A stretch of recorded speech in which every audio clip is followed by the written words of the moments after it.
اللہ کی توحید میں آ جا.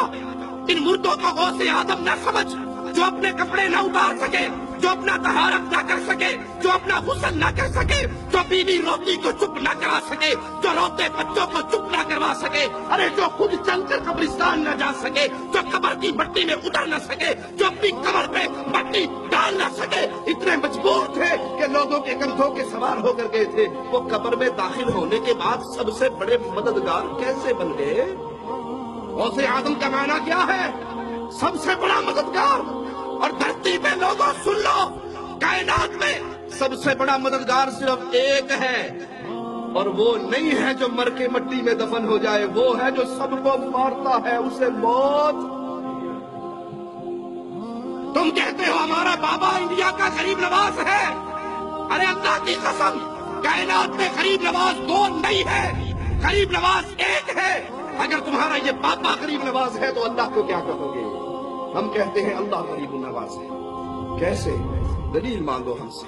وہ مالی کہتا ہے انتم الفقراء، تم سارے غریب ہو، تم سارے فقیر ہو، تم سارے مانگتے ہو. نبی، ولی، علی، غوث، قطب جو تم نے بنا رکھے ہیں، اپنے بزرگوں کو نام دے رکھے ہیں غوث و قطب کے، سنو یہ سب اللہ کے در کے فقیر ہے، سوالی ہے، منگتے ہیں. غوث آدم غریب النواز، بندہ نواز، بندہ پرور، داتا اپنے عرش پہ ہے، وہ دھرتی میں دفن نہیں ہوا. تم کہتے ہو ہمارے بابا جی چھڑا لیں گے، اور یہاں محمد کریم صلی اللہ علیہ وسلم لخت جگر فاطمہ سے کہتے ہیں بنتی فاطمہ، بیٹی عمل کرنا، لا اغنی عنکی من اللہ شیئا. فاطمہ اگر رب نے پکڑ لیا تو محمد کی لخت جگر ہونے کی وجہ سے چھٹکارا نہ ہوگا. عمل کرنا، اگر اللہ نے پکڑ لیا میں تیرا بابا تجھے چھڑا نہ سکوں گا.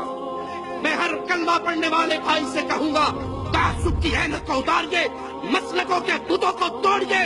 محمد کے اگر کلمہ کو امتی ہونے کے دعوے دار ہو، رب کی آوازیں پہ کان دھریے. میرا مولا فرما رہا ہے اے آدم کے بیٹے، اگر تو زمین بھر کے گناہوں کی میرے پاس لائے ایک شرط کے ساتھ، ثم لقیتنی لا تشرک بی شیئا، اے میرے بندے تیرے زمین گناہوں کی بھری ہوئی ہو، اس میں شرک کا گناہ نہ ہو، میں اتنی زمین رحمتوں کی بھر کے لاؤں گا، ساری معاف کر کے تجھے جنت عطا کر دوں گا. اس میں کون سا گناہ نہ ہو؟ کون سا گناہ نہ ہو؟ شرک کو تو انہوں نے ہوا بنا لیا. ہوا نہیں بنایا، یہ مالک بنا رہا ہے. زنا معاف ہو سکتا ہے، چوری معاف ہو سکتی ہے، قتل معاف ہو سکتا ہے، دنیا کے سارے گناہ معاف ہو سکتے ہیں. یا علی مدد معاف نہیں ہو سکتا، یا رسول اللہ مدد معاف نہیں ہو سکتا، یا حسین مدد معاف نہیں ہو سکتا، یا فاطمہ مدد معاف نہیں ہو سکتا. اللہ کے علاوہ کسی اور کو سجدے، رکوع، طواف، نظر، ذبح، قربانی معاف نہیں ہو سکتے. اس کے علاوہ اللہ جو چاہے گا معاف لے. شرک سے دامن کو بچا لے. ان مولویوں کے جنگل میں نہ پھنسے جو کہتے ہیں کہ نہیں نہیں. وہابیوں نے ویسے گمراہ کیا ہوا ہے. شیطان مایوس ہو گیا ہے، اس امت میں شرک نہیں ہو سکتا، اس امت میں شرک نہیں ہو سکتا. اور شرک اس امت میں اتنا ہے، اللہ کی قسم اتنا شرک ہے اس امت میں، اللہ کی قسم دلائل کی بنیاد پہ کہتا ہوں کفار مکہ کو مات دے چکے ہیں. کفار مکہ کو اگر وہ پتھروں کو پوچھتے تھے، میں نے پچھلے درس میں ذکر کیا تھا 12 گھؤں کے اندر بجلی کا ایک پول لگا ہوا ہے، اس پہ بڑا سارا بینر لگا ہوا ہے، بورڈ لگا ہوا ہے پیر کھمبے شاہ، اس پہ کاغذ باندھے جاتے ہیں، دھاگے باندھے جاتے ہیں، کپڑے باندھے جاتے ہیں. ارے کیا بتا سکتے ہو کفار مکہ نے کسی کھمبے شاہ کو پوجا ہو؟ وہ تو ان بتوں کی بھی نسبت اللہ کے اولیاء کی طرف کیا کرتے تھے.